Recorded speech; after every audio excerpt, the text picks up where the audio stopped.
ሰላም ጤና ይስጥልን ተመልካቾቻችን እንደምን ዋላችሁ እንደምን አመሻችሁ ከአንከር ሚዲያ ዝግጅት ክፍል ያክብሮት ሰላምታችንን እናቀርባለን።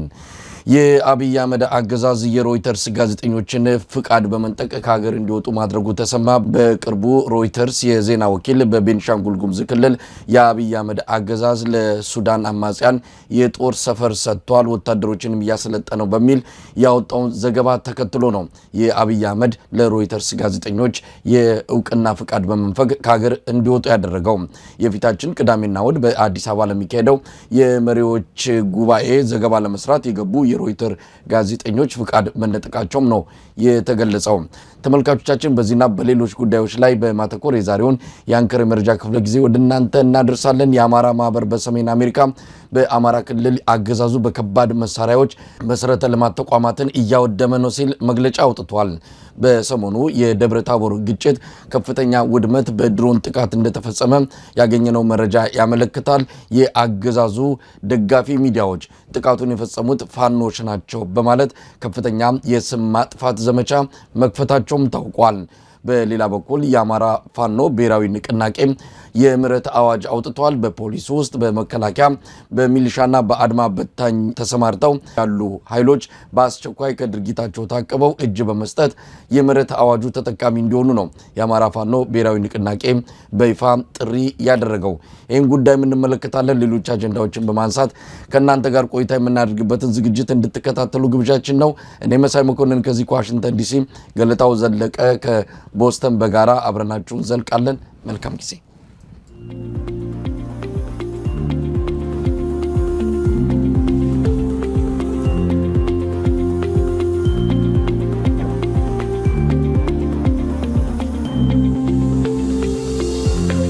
ጤና ይስጥልን ገለታው። ጤና ይስጥልን መሳይ፣ እንዴት ነህ? እንዴት ሰነበትክ? እንዴት አለ? እግዚአብሔር ይመስገን ደህና ነኝ። እኛ አካባቢ በጣም ኃይለኛ በረዶ ጥሏል፣ ተከምሯል፣ ይቀዘቅዛል። መስከን እናንተ አካባቢ ያው በተለየ ሁኔታ ጠንከር ይላል የዚህ የበረዶ ሁኔታ። ከዚህ ቀደምም 2014 እንደ አውሮፓን አቆጣጠር ወደ እናንተ አካባቢው ጎራ ብዬ ነበረ።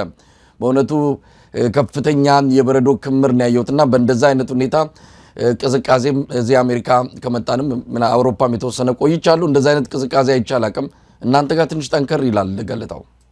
አዎ አሁን ባለፈው እናንተ ጋር በረዶ በጣለበት ጊዜ አሁን ያለውባት ከተማ ወደ 18 ኢንች ነበር የጣለው። ከዛ ያ ሳይቀልጥ ተከምሮ እያለ ሌላ ጣለ፣ እንደገና ሌላ ጣለበት እና አሁን በቃ በረዶ ነው አካባቢ ሀገሩ እና ይቀዘቅዛል። አካባቢ ኢስት ኮስት ላይ ያሉ አካባቢዎች ቀዝቃዛ ናቸው። እንግዲህ ያለንበት አካባቢ ከሁለት ሳምንት በፊት የጣለው በረዶ እስካሁን አልተነሳም፣ እንደተጋገረን ያለው ያው ፀሐይ ካልወጣ ቀልጦ የሚተንበት ሁኔታ ስለሌለ በዛው በተከመረበት እንደተጋገረ ያለበትና ቅዝቃዜውም የጠነከረበት ሁኔታ ነው ያለው። ለማንኛውም ይሄ አየር በቅርቡ የምንሰናበተው ይሆናል። ያው የስፕሪንግ ወቅት እየመጣም ስለሆነ ይሄ የክረምቱ ወቅት ተጠናቆ እንግዲህ ከፀሐይ ጋር የምንገናኝበት ጊዜ ሩቅ እንደማይሆን ተስፋ እናደርጋለን። ገለታው እንግዲህ በዚህ አየር ሁኔታ ውስጥ ሆነን ነው የኢትዮጵያን ፖለቲካ እየተከታተልን ያለነው። እዛ ደግሞ ፖለቲካው ግሏል፣ ትኩሳቱ ጨምሯል።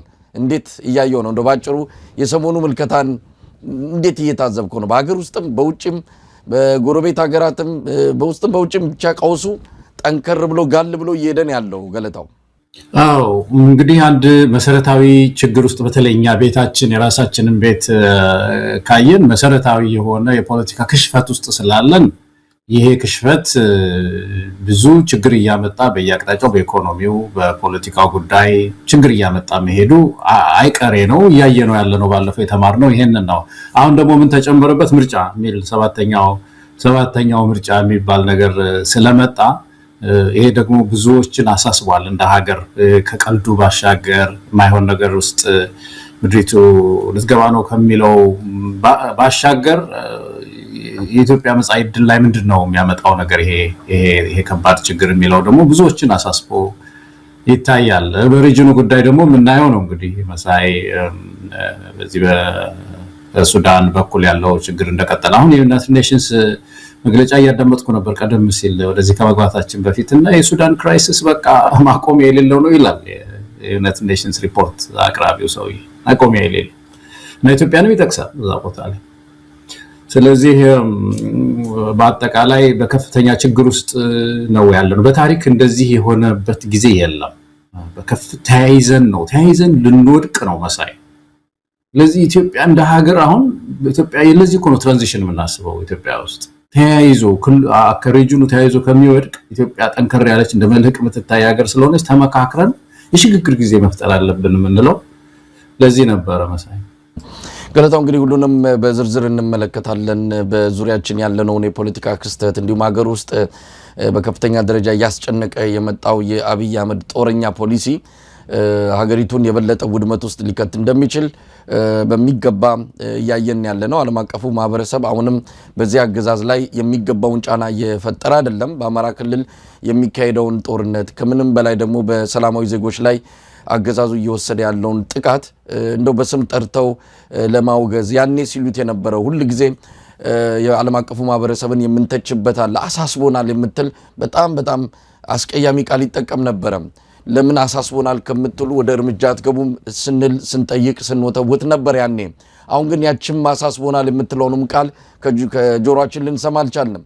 ስለ ጉዳዩም የሚያነሱበት ሁኔታ የለም። ነገር ግን አማራ ክልል በአገዛዙ የጦረኛ ፖሊሲ ከፍተኛ አደጋ ውስጥ ገብቷል፣ ችግር ውስጥ ነው ያለው። ሰሞኑን ደብረታቦር ያየነው ከዚህ ጋር የሚጠቀስ ነው። በእርግጥ ደብረታቦርን ጥሎ ሲወጣ የአማራ ፋኖ በተለያዩ አደረጃጀቶች ውስጥ የነበሩ አሁን ወደ አንድ ታቅፈው በአማራ ፋኖ ብሔራዊ ንቅናቄ ውስጥ ነው ያሉት።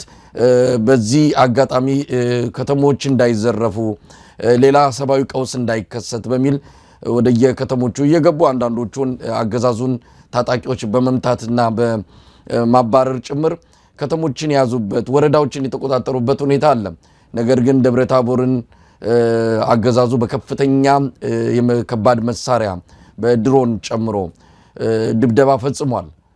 ትምህርት ቤቶች ወድመዋል። የተለያዩ የሕክምና ተቋማት ወድመዋል። ይህንን ፋኖ ነው ያደረገው በሚል እንግዲህ ፋኖ ምን አይነት እንዲህ አይነት መሳሪያ እስከዛሬ አልታጠቀም። እንዲህ በአንድ ጊዜ ዶጋመድ የሚያደርግ መሳሪያ ፋኖ በእጁ የለም።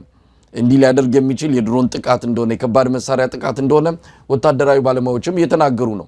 ነገር ግን ፋኖን ከህዝብ ልብ አጠፋበታለሁ፣ ይኸው ልማት አውዳሚ ነው፣ የገዛ ልማት ለአማራ ህዝብ የመጣውን በረከት እንዲያጠፋ ነው በሚል ጥላሸት ለመቀባት ከፍተኛ ጥረት እያደረጉ ነው። ለማንኛውም የአማራውን ክልል ወቅታዊ የፖለቲካ አጠቃላይ የጦርነት እንቅስቃሴ እንዴት እየተከታተልክ ነው ያለው?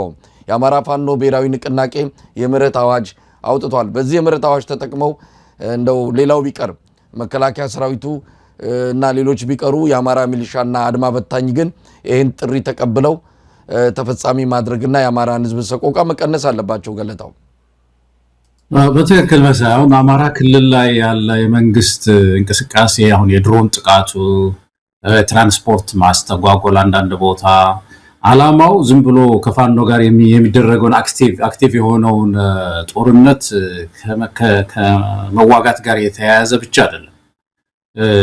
ረዘም ያለ ነገር አለው።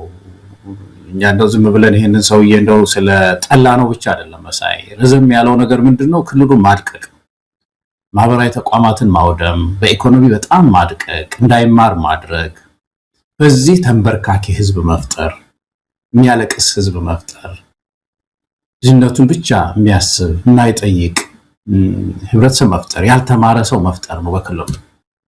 አንዳንድ ቦታ ፋኖ የሌለበት ቦታ ትምህርት ተቋርጧል። ለምሳሌ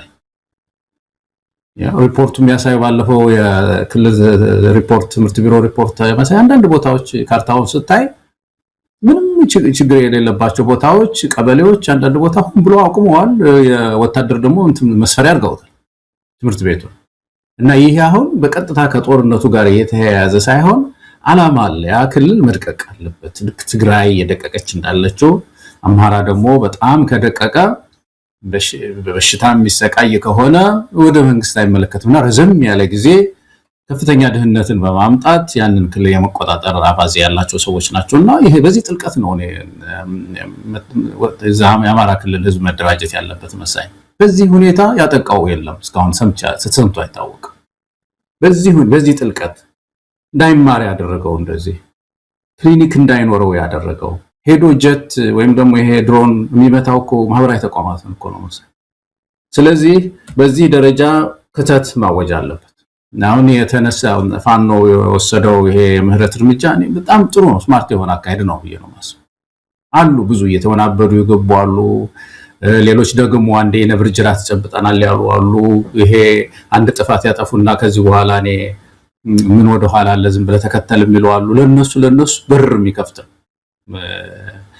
የሚመጣውን ትላልቅ ጥፋቶች በማየት ነው ሚል ከባድ ጥሪ ነው በዛ ክልልም ህዝብ ካልቸር የሚደገፍ ነውና ቶሎ እዛ አካባቢ ያሉ ሚሊሻዎች ባለስልጣናት የታችኛው ባለስልጣናት እናቀው ነው መከራቸውን ያያዩ ነው ያሉትና እጃቸውን እየሰጡ ወደ ትግሉ ውስጥ እየገቡ ይሄ ህዝብ ነፃ መውጣት አለበት ማለት በዚህ ሰዓት ውስጥ በዚህ መከራ ውስጥ መቆየት እንደው እኔ ለአንድ ቀን ውሎ ሲያድር ማሳሳቢ ነው በእውነት ገለታው እንግዲህ ያለውን እንቅስቃሴ በተመለከተ ዛሬ በርካታ የወታደራዊ እንቅስቃሴዎች መደረጋቸውን የሚያሳዩ መረጃዎችን ተቀበለናል ያው በዜና ክፍለ ጊዜያችን ሽፋን ስለምንሰጠው ነው በዝርዝር ያላነሳውት በሰሜን ሸዋም እንደዚሁ ከፍተኛ የሆነ ውጊያ እየተካሄደ ነው በዋናነት በሜካናይዝድ የታጀበ ብቻ ሳይሆን አየር ወለድም ባህር ኃይልም ሌሎች ልዩ ኮማንዶዎችም የተሳተፉበት ጦርነት ነው ያ አካባቢን ለመቆጣጠር የተደረገው የአብይ አህመድ ሙከራ አልተሳካም የበለጠ ኪሳራ ድርሶበታል እንደምንሰማው ከሆነ ብዙ የያዛቸው መሬቶች ሁሉ እስከ መልቀቅ የደረሰበት ውጤት ነው የተገኘው በጎንደር ያለው ሁኔታ እንግዲህ ሰሞኑንም በስፋት እንዳየነው ነው ጎንደር ያለው የተለየ ሁኔታ ነው አገዛዙ ለተለየ ግዳጅ ያው የአማራ ክልል ምስለኔ አስተዳደር ሰላምና ጸጥታ ቢሮ ባወጣው መግለጫ ላይ ለሀገራዊ ግዳጅ መከላከያ ሰራዊቱ ስትራቴጂክ በሆነ መልኩ አካባቢዎችን ለቆ ወጥቶ በተለይም ደግሞ ወልቃይትን ራያንና ጠለምትን ለመውረር ያሰፈሰፈውን ህዋትን ለማስተንፈስ ሲንቀሳቀስ በነበረው የመከላከያ ሰራዊት ላይ እነዚህ የሀገር ካዲዎች ተላላኪዎች መንገድ ላይ እየጠበቁ ጥቃት እየፈጸሙ ነው የሚል ነው ስለዚህ አማራ ክልል ያለውን ጦርነት ወደ ትግራይና ኤርትራ ለመውሰድ ሰራዊቱን በማንቀሳቀስ ላይ እንደሆነ ነው ፍንጭ ያየ ነው ስለዚህ አማራ ክልል ጦርነትስ እንዴት ሊያደርጉት ነው ይሄ አጋጣሚ ለፋኖ የሚያመጣው በረከት የለም ወይ አገዛዙ በየቦታው ጦርነት ይቀፈቅፋል ይሄንን ሳይፈታ አማራ ክልል ላይ ያለውን ጦርነት ኦሮሚያ ክልል ላይ የተባባሰውን ተመሳሳይ ጦርነት መፍትሄ ሳያበጅለት ሌላ ጦርነት እየተመለከተን ያለው ለዚያም እየተዘጋጀ ኢትዮጵያን ልጆች የማገደ ይገኛል ገለታው ይሄንንስ ጉዳይ የኢትዮጵያ ህዝብ እንዴት ነው የሚመለከተው በቴሌቪዥን የሚያየው ሌላ ነገር ነው ኢትዮጵያ ችግር ውስጥ አይደለም ያለችው የአብይ ቴሌቪዥኖች የሚነግሩት ሌላ ነገር ነው ሰሞኑን በዚህ በአፍሪካ ህብረት እንቅስቃሴዎች ላይ ሙሉ ትኩረታቸውን ሰጥተዋል ኢትዮጵያ ውስጥ ግን ከፍተኛ አደጋ ሊያመጣ የሚችል የጦርነት አዝማሚያ በአራት ግንባሮች አብይ ከፍቷል ይሄ ለኢትዮጵያ ህዝብ የተነገረ አይደለም ምንድነው ኢትዮጵያ ህዝብ ማወቅ ያለበት መጠየቅስ ያለበት ፍራቱ አለ ብዙ ነገር የሚጫነው ነገር እንዳለ ይታወቃል ነገር ግን ነገ የባሰ ነገር እየመጣ ነው ያለው ከዚህ አንፃር ምንድነው የኢትዮጵያ ህዝብ በዚህ ወቅት ላይ መያዝ ያለበት አቋም ይሄ በጣም ከበድ ያለ ጥያቄ ነው ያንዳንዳችን ኢትዮጵያውያን አይ ቲንክ ማሰብ ያለብን ይመስለኛል መሳይ አሁን አብይ አህመድ አመጣጡን ስናይ እንደምታውቀው ይሄ አርባን ፖለቲክስ የሚባለው የከተማ ፖለቲካ ህወሓት ይሄ ሶሻል ፋብሪክ የምንለው ወይ ማህበራዊ ትስስሩን በብሔር በጣም ጎድቶት ስለነበረ ብዙ ኮሙኒኬሽን ወይም ግንኙነትን አሻክሮ ስለነበረ የከተማ አመጽ በቀላሉ አልተነሳም አሁን በታሪካችን ወደ ኋላ ያየ እንደሆነ አዲስ አበባ ናት የምትነሳው ናዝሬት ነው የሚነሳው ድሬዳዋ ነው የሚነሳው እንደዚህ ከተሞች ሜጀር ወይ ዋና ከተሞች ለተቃውሞ ይነሱ ነበር ይሄ ሳይሆን ቀርቶ ህወሓት ማነው ኢህአዴግን የጣለው የታችኛው ነው በየቀበሌው የተነሳ ተቃውሞ በየቀበሌው ኦሮሚያ ክልል ውስጥ አማራ ክልል ውስጥ በየቀበሌው የአንደኛ ደረጃ ተማሪዎች ገበሬው ፈረስ ይዞ ምናምን እጁን ያጣመረ ይሄ ከታች ወደ ላይ የመጣ ተቃውሞ አዲስ አበባም ሳይደርስ ጫፍ ሲደርስ ተበረገደ ማነው ኢህአዴግ ማለት ነው እና አሁን እነዚህ ሰዎች አሁን ትልቁ ስጋታቸው ምንድነው ያ ከታች ያለው ህዝብ አምጾ ኢህአዴግን የፈረከሰው ዳግም ከተነሳ አሁን ምንነሳ ከሆነ ባተማፕ ከሆነ የሚመጣው አሁንም እኛን ምን ይፈረክሰን ነው ያጠፋን ነው ከምድ ስለዚህ እዛ አካባቢ ያለውን ማውደም ነው በቃ ተቻለ መጠን ያለ የሌላ ኃይላቸውን መጠቀም ነውና የህወሓት የጎዳን አንዱ ትልቁ ነገር የዚህ የከተማ ፖለቲካ አካባቢ ተባብሮ የመነሳቱን ነገር በጣም ማህበራዊ እንትናችንን ስለጎዳው ታች አካባቢ ያለው የቀበሌው ያለው ነው እንዲነሳ ያደረገው ያንን እየመቱ ነው ያሉት። ስለዚህ የኢትዮጵያ ህዝብ ያልከው እኔ ይህንንም ማየት አለብን እያደቀቀና ያለው አንድ ሁለተኛው የከተማውም ደግሞ ከተማ ውስጥ ያለው ህዝብ እኔ ይህንን ሁሉ በደል ተሸክሜ እስከመቼ ነው የምኖረው? አንደኛ ሲስተሙን እኮ አየ እንዴት እንደሚሰራ የአብይ አህመድ ስልጣን ላይ ለመቆየት እንዴት እንደሚሰራ ባህር ዳር ይደበድብና ወይም ደግሞ ጎንደር ላይ ድሮን ልኮ ይደበድብና እሱ ወይ እግር ኳስ ያሳያል ወይ ደግሞ አዲስ አበባ ውስጥ ቀለም ይቀባል። የሆነ ህንጻ ቀለም ሲቀባ ታየዋል እና የሆነ ብልጭልጭ ነገር ሲያሳይ ታየዋል በቴሌቪዥን። አገር ደህና ናት። ይህን ስንት ጊዜ ነው ያደረገው? አንድ ጊዜ አይደለም፣ 5 ጊዜ አይደለም፣ 15 ጊዜ አይደለም፣ በየቀኑ ነው የሚያደርገው እንደዚህ አይነት ነገር። ስለዚህ ህዝቡ መንቃት አለበት። አንተ ሰውዬ እዛ ወንድሜን እየገደልክ ገበሬውን እየገደልክ ጤፍ የሚያመጣልኝ አዲስ አበባ ውስጥ ገበሬ መንገድ እየተዘጋ አገሩ ሰላም ሳይሆን ሰላም ነው እያልክ በዚህ ልትቀጥል አትችልም ማለት አለበት። የኢትዮጵያ ህዝብ መደራጀት መቻል አለበት። ወጣቱ በተለይ ሊያንገበገበው ይገባል። የሀገሩ ጉዳይ መሳየት የአማራ ክልል ልጆች አለመማር እንዴት ነው የማያንገበግበን? በጣም የት ሀገር ነው እንደዚህ የሆነው? 4 ዓመት ትምህርት ማቋረጥ፣ 3 ዓመት ትምህርት ማቋረጥ። ባለፈው ካልኩሌት ስናደርገው እነዚህ ልጆች 8ኛ ክፍል ሲሆኑ እኮ በ20 ዓመታቸው ምናምን በ19 ዓመታቸው 8ኛ ክፍል ይሆናሉ። ትግራይ እንደዛ ነው የሚሆነው። ትላልቅ ልጆች 1ኛ ክፍል ገብተውልሃል መሰለኝ፣ ያው ትምህርት ቤት ያለበት ቦታ 1ኛ ክፍል የገቡት ትላልቅ ልጆች ሀሁ እየቆጠሩ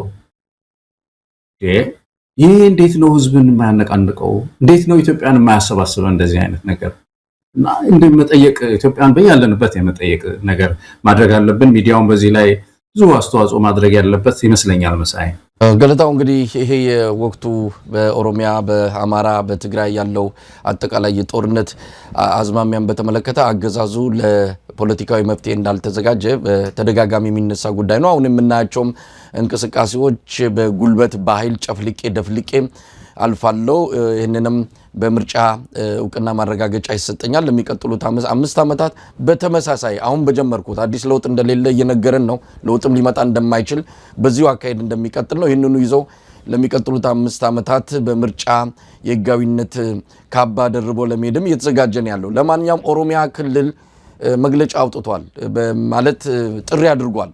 ይህም ጥሪ በዋናነት ያተኮረው ለተቀናሽና ለተሰናበቱ በየዘርፉ ላሉ የጸጥታ ታጣቂዎች ነው። በሚሊሻም በአድማ በታኝም በልዩ ኃይልም በመከላከያም ተቀንሰው የነበሩ ተሰናብተው የነበሩ በተለያዩ ጉዳዮች ሰራዊቱን ተለይተው ያሉ በኦሮሚያ ክልል የሚገኙ ታጣቂዎች በአስቸኳይ እንዲመለሱ ጥሪ አድርጓል።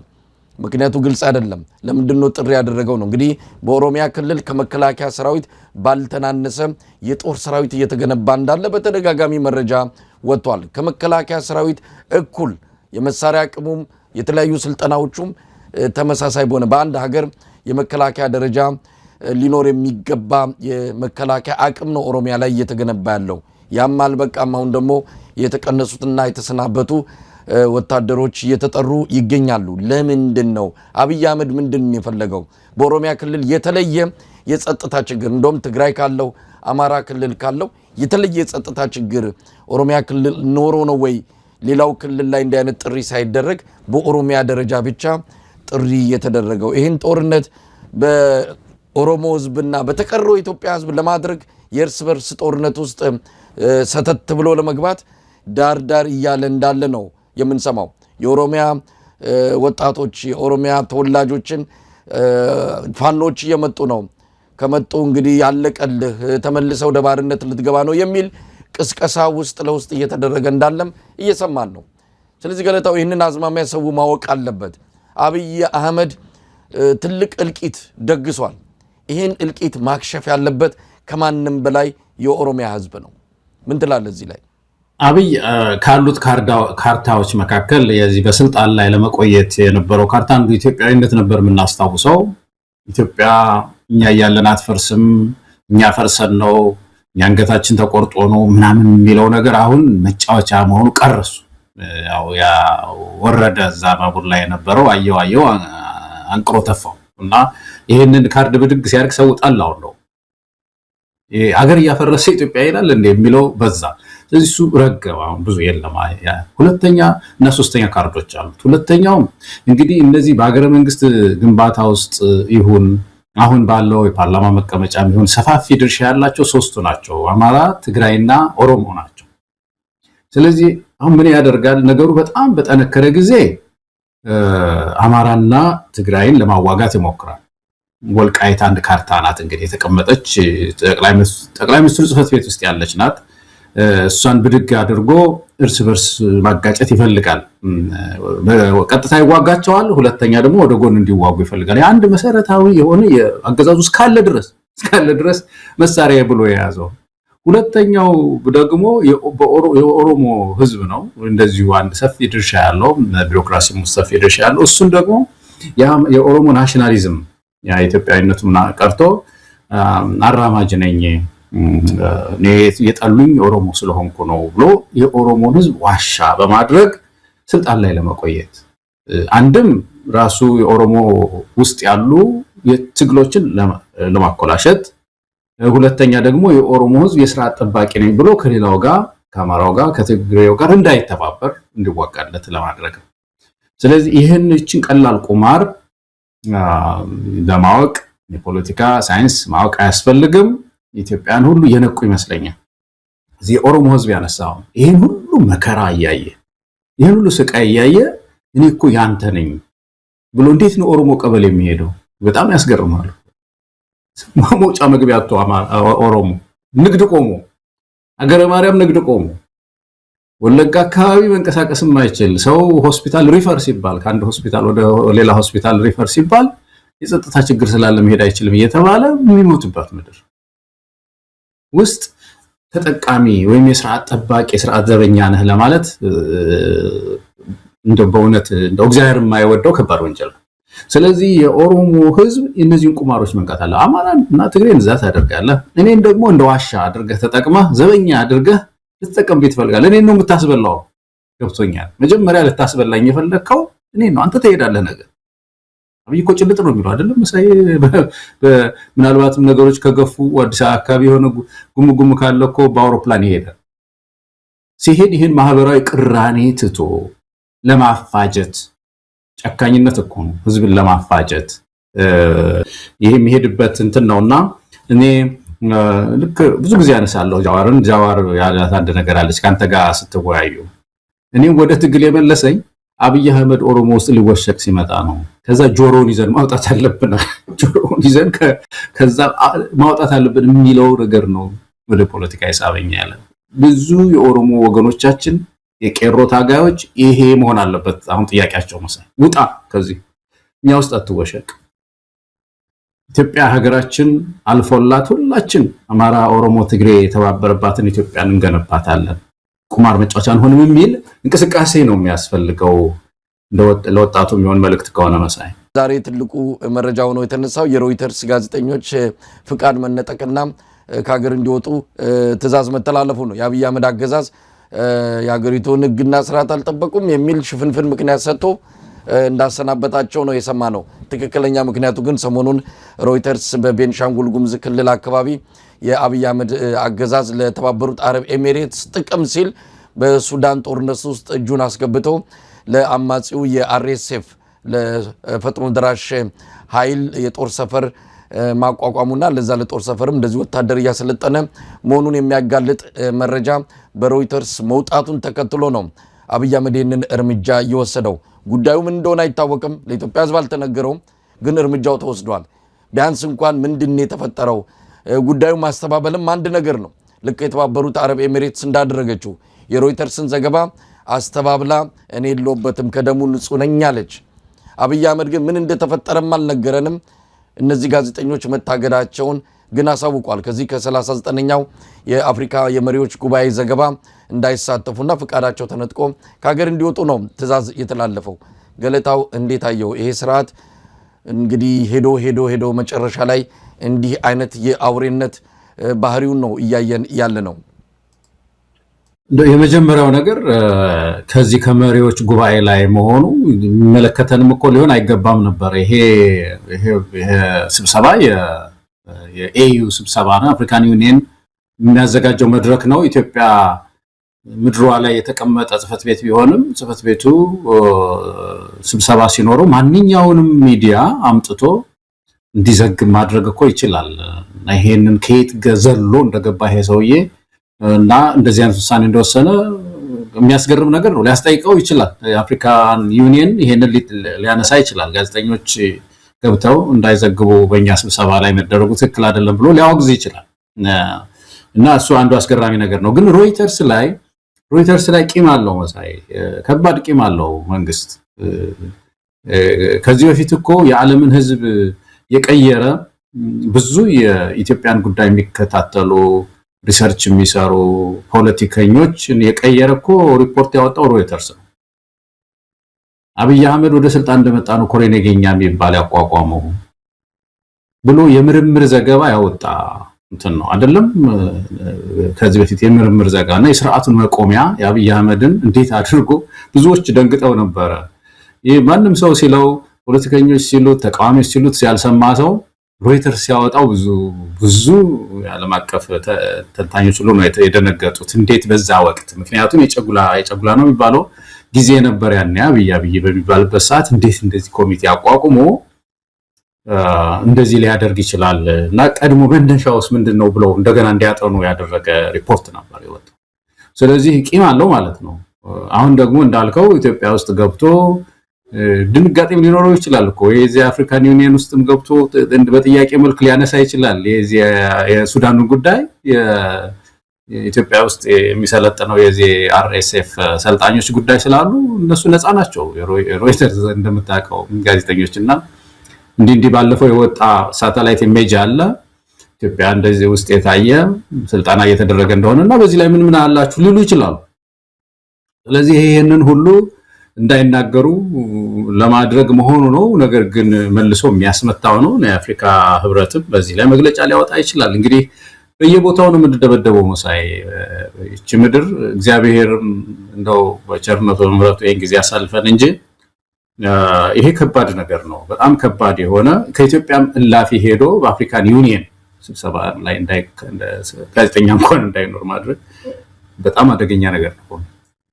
ገለታ ውስጥ ከዚህ ጋር ተያይዘው ሁለት ነጥቦችን እናንሳ። አንደኛው ጉዳዩ ምንድነው ነው? ጉዳዩ የአብይ አህመድ አገዛዝ በቤኒሻንጉል ጉሙዝ ክልል የጦር ሰፈር መስጠቱ ነው።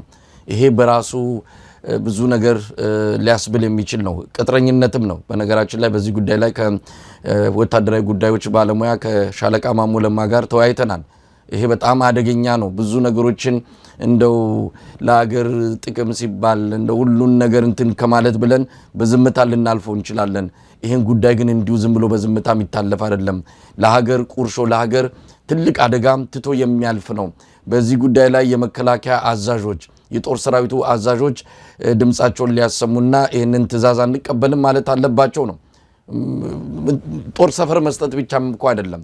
የኢትዮጵያ ልጆች የሱዳን አማጽያንን መለዮ ለብሶ ሰልጥነው ከሱዳን መንግስት ጋር እንዲዋጉ ነው።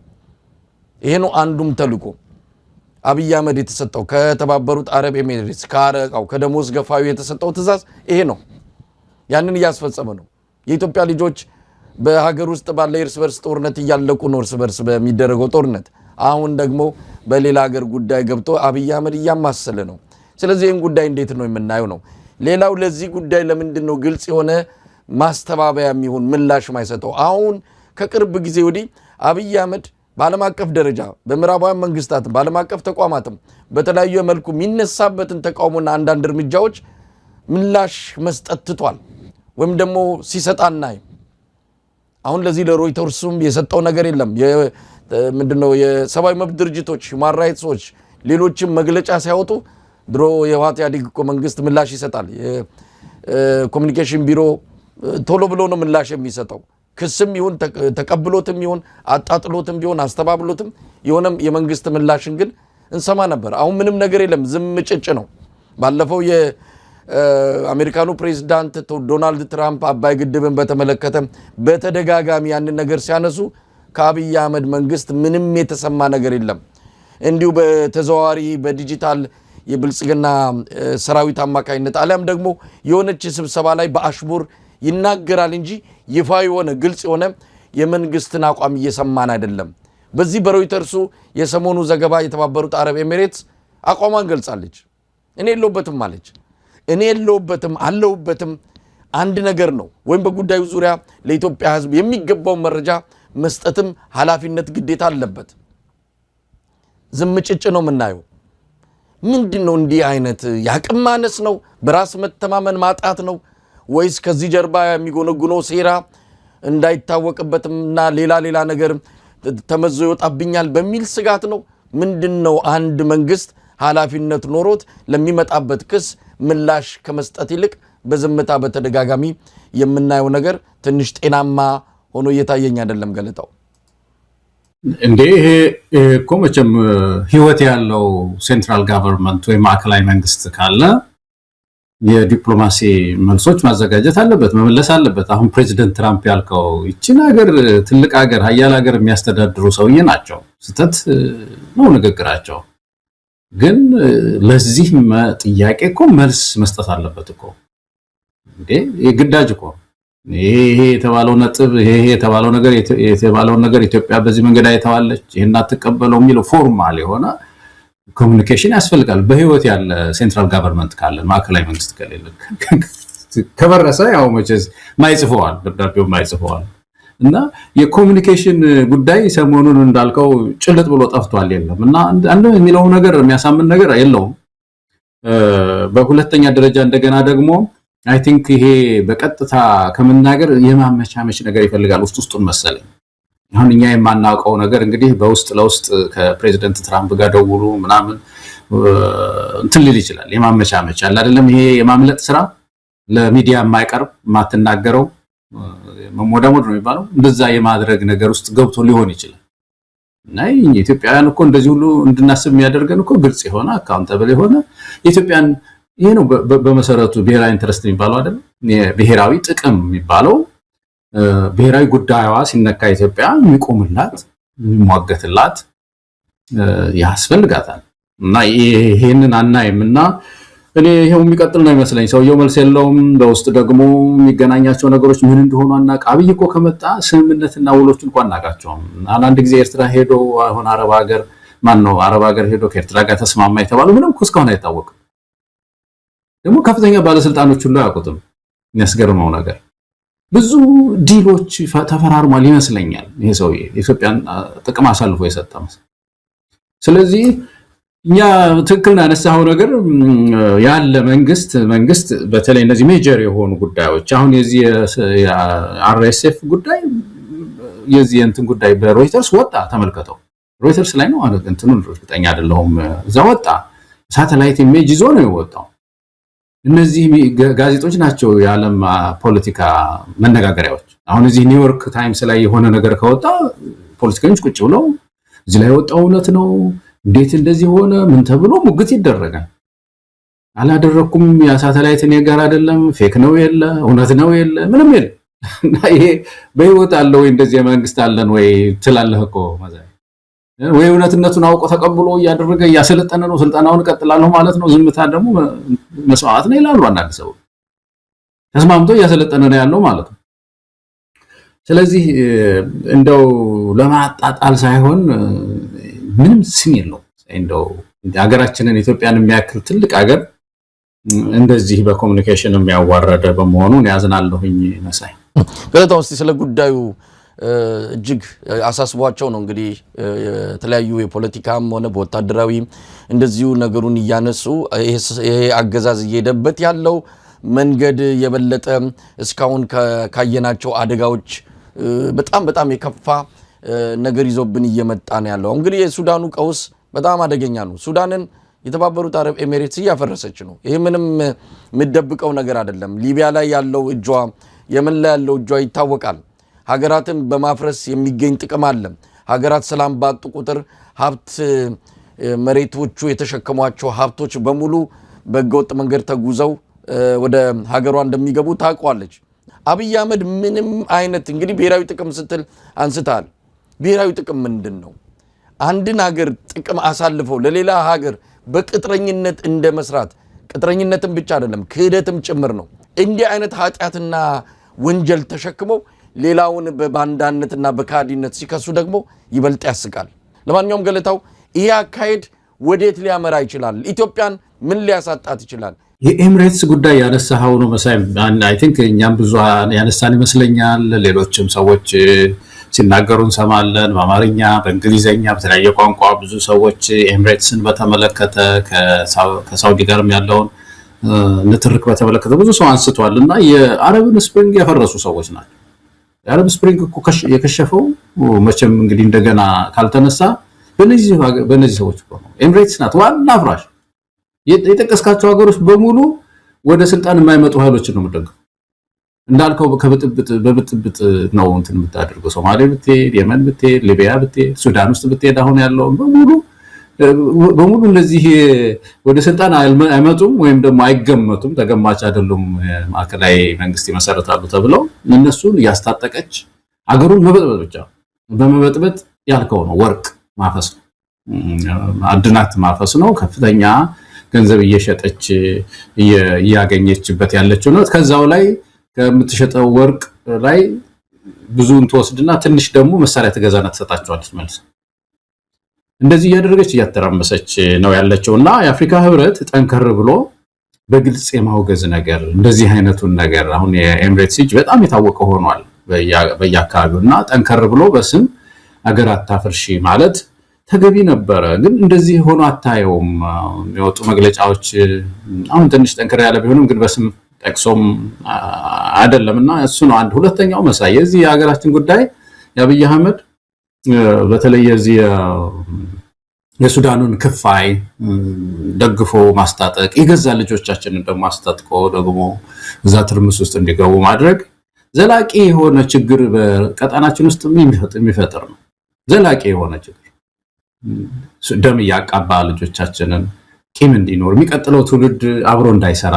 የሚያደርግ ነው ሪጅኑ እንደ ሪጅን ተያይዞ የማደግ እቅድ እንዳያቅድ የሚያደርገው ነውና ኢትዮጵያውያን በሙሉ ይሄን ነገር ማውገዛችን አሁን ጥሩ ነው እኛ ማውገዛችን ምክንያቱም የኢትዮጵያን ብሔራዊ ጥቅም ነው እየጎዳ ያለው ይሄ ሰው ኢትዮጵያን ብሔራዊ ጥቅማችንን እየጎዳ ስለሆነ ማውገዛችን ጥሩ ነው ግን የኢትዮጵያ ህዝብ አጠቃላይ በእውነት እየተባበረ ይሄንን የማጋለጥ ስራ መስራት ይኖርብናል ለለታው እንግዲህ አፍሪካ ህብረት ያወጣው መግለጫ ጠቅሰናል ትንሽ ጥርስ ለማውጣት ሞክሯል ነገር ግን ይሄንን የማስፈጸም አቅም አለው ወይ ሌላው ይቅርና ይሄንን የአፍሪካ ህብረት የመሪዎች ጉባኤ በመታካይዳ ሀገር የአፍሪካ ህብረት መቀመጫ የሆነች ሀገር እንደዚህ የጎረቤት ሀገራት ቀውስ አራጋቢና አቀጣጣይ ሆና ስትመጣ ትንሽ ጠንከር ያለ ብቻ ሳይሆን ከዛም ትንሽ ገፋ ያለ ነገር ማድረግ ነበረበት በስምም መጥቀስ አለበት ሮይተርስ በስም ጠቅሷል ቤኒሻንጉል ከተባለ ቤኒሻንጉል ያለው ኢትዮጵያ ውስጥ እንደሆነ የአፍሪካ ህብረት ይጠፋል ተብሎ የሚጠበቅ አይደለም እጃችሁን ያስገባችሁ ተብሎ በደፈናው የሚገለጽበት ሁኔታ ትንሽ አሁንም በህብረቱ በኩል ፈራተባ የማለቱም ነገር አለ በእርግጥ ከአፍሪካ ህብረት ይህን ያልጠንከር ያለ እርምጃ ይጠበቃል ብለን አይደለም ከዛ ይልቅ የአሜሪካ የሴኔቱ የውጭ ጉዳይ ኮሚቴ ያወጡት መግለጫ ጠንከር ያለ ነው ምናልባትም ጠንከር ያለ ማዕቀብ በቀጣይ ሊመጣ እንደሚችል ፍንጭ የሰጠ ነው በዚህ ጉዳይ ላይ እጃቸውን ያስገቡ ካለ ትልቅ አደጋ ነው የተባበሩት አረብ ኤሚሬትስም ቶሎ ብላ ማስተባበያ ወጣችሁ ከአሜሪካ የሚሰማው ድምጽ ጥሩ ስላልነበረ ነው ለማንኛውም ገለታው በዚህ ላይ አጭር አስተያየት ስጥና ሌሎች ጉዳዮችም አሉን የምናነሳቸው እንደው ከፈቀድክልኝ ለወጣቶች ነው ብዙ ጊዜ የምንለው ወጣቱ በተለይ ፖለቲካ ውስጥ ላሉ ወገኖች አንድ ዓለም አቀፍ ሁነት አንስተን የዚህ አፍሪካ ህብረትን ብናይ ጥሩ ይመስለኛል መሳይ ከፈቀድክልኝ ጥቂት ደቂቃዎች ማለት ነው ምንድነው አሁን ያነሳው የአሜሪካን ሴኔቱን ስታነሳ ነው ይሄ ነገር የመጣልኝና ዓለም አቀፍ ፖለቲካው በጣም ተቀይሯል ብዙ ሰው እንደሚለው እንግዲህ የዚህ ዓለም ኦርደርም እየተቀየረ ነው ቢል ነገር ይነሳል እና የቻይና በተለይ መነሳት ደግሞ ዓለምን እየቀየረ ነው ይባላል ግን አንድ ትልቅ ክፍተት አለ መሳይ አሁን ምንድነው የቻይና ንቅናቄ ድህነትን ጨርሶ የማጥፋት እንቅስቃሴ ነውና የኢኮኖሚ ጥርመሳ ውስጥ ነው ያለችው አሁን በጂዲፒ ከፍተኛ ቢሆንም እኮ ገና ድህነት እኮ በሙሉ አልጠፋባትም ምድሪቱ ረሃብን አጠፋቸው እንጂ ብዙ ችግር አለባት ገና አሁን ፐር ካፒታ ኢንካም ዝቅተኛ እኮ ስለዚህ የቻይና ሩጫ ኦፖርቹኒቲ ፍለጋ ነው በአለም ላይ እንጂ የዓለም ገዢ ለመሆን አይደለም የዓለም ገዢ ለመሆን ለምሳሌ በራሺያ በሶቪየት ህብረትና በዚህ በምዕራቡ ዓለም መካከል የነበረው ችግር የአይዲዮሎጂ ነበር ያኛው ሐሳብ ይዞ ነው የመጣው ሶሻሊስቱ ሐሳብ ይዞ መጣ ዓለምን የሚገዛበት ሐሳብ ማለት ዓለም የወዛደሮች ትሆናለች የሶሻሊስት ትሆናለች የሚል ኮሙኒዝም ገነባለን የሚል ሐሳብ ይዞ መጣ። ካፒታሊስቱም ሐሳብ አለው። ይሄ ሐሳብ እንትን ነበረው ዓለምን ለመግዛት ማለት። ቻይና እኮ ምንም ሐሳብ የላትም። የሊደርሺፕ የምታነሳው ስለ ሊደርሺፕ የምታነሳው ነገር የለ፣ ሰብአዊ መብት የምታነሳው ነገር የለ፣ ዲሞክራሲ የሚባል ነገር ተቋም አንድ ተቋም የላት የምትደግፈው የዲሞክራሲ ተቋም ማለት ምንም የላት። እና ቻይና ራሷን ወደፊት መሪ ለመሆን የሚያዘጋጀች ሀገር አይደለችም። ለወጣቱ ነው መሳይ ያዘጋጀች ያለች አይደለችም። ከጀነሬሽን ዚ ከሚባለው ጋራ አዲሱ ትውልድ ጋር ምንም የሚሄድ የአዲሱ ትውልድ ጥያቄ የዲሞክራሲ ጥያቄ ነው፣ የመልካም አስተዳደር ጥያቄ ነው። ይሄንን ለማስተናገድ ይሄን ሊድ ለማድረግ ዓለም አቀፋዊነት ውስጥ አልገባችም። እና ይሄ የፓወር ባላንሱ ሲነሳ ቻይና እየመጣች ነው፣ እሷ ታሸንፋለች፣ ወደ እሷ እንጠጋ፣ አፍሪካ ሀገራት ብዙ አፍሪካ ሀገራት ወደ እሷ እንጠጋ ምናምን ይላሉና አልተዘጋጀችም ጨርሶ። ቻይና የምትፈልገው ገንዘብ ብቻ ነው፣ ገንዘብና ሚሊታሪ አቅሟን ማጠናከር ነው። ስለዚህ ይሄ ችግር አሁን በመካከል አሜሪካ ደግሞ ምን እያለች ነው? እኔ የዓለም ፖሊስ አይደለሁም እያለች ከአንዳንድ ዓለም አቀፍ ተቋማትም እየወጣች ነው ያለችው። ድምጿ እያነሰ ነው ያለው፣ ወደ ውስጥ መመልከት አለብኝ እያለች ነች። በዚህ መካከል እነዚህ ሚድል ፓወር የምንላቸው ባለፈው ያነሳናቸው እንግዲህ እሳት ሆኑ። እዚህ ሀገር ብቻ እኮ ላቲን አሜሪካ ሚድል ፓወርስ አሉ እንደዚሁ እንትን እያደረጉ ያሉ አነስተኞችን እንዋጥ የሚሉ።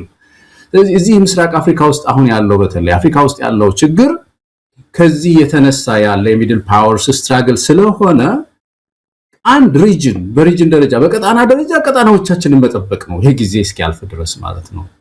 የሰብአዊ መብት ድምጽ በሳሳበት ጊዜ በዚህ ጊዜ ግጭት ውስጥ እንዳንገባ ሌሎች ሊያጋጩን የሚፈልጉ እንደነ ኤሚሬትስ አይነት እያጋጩ ገንዘብ የሚወስዱ ሲኖሩ እንደ ሪጅን መጠንቀቅ፣ እንደ አህጉርም መጠንቀቅ እንደ አፍሪካ ህብረት ነበረ። ግን የአፍሪካ ህብረት እንደምታውቀው እኮ ነው አሁን ከዚህ በፊት ብዙ አንስተን ይሆናል።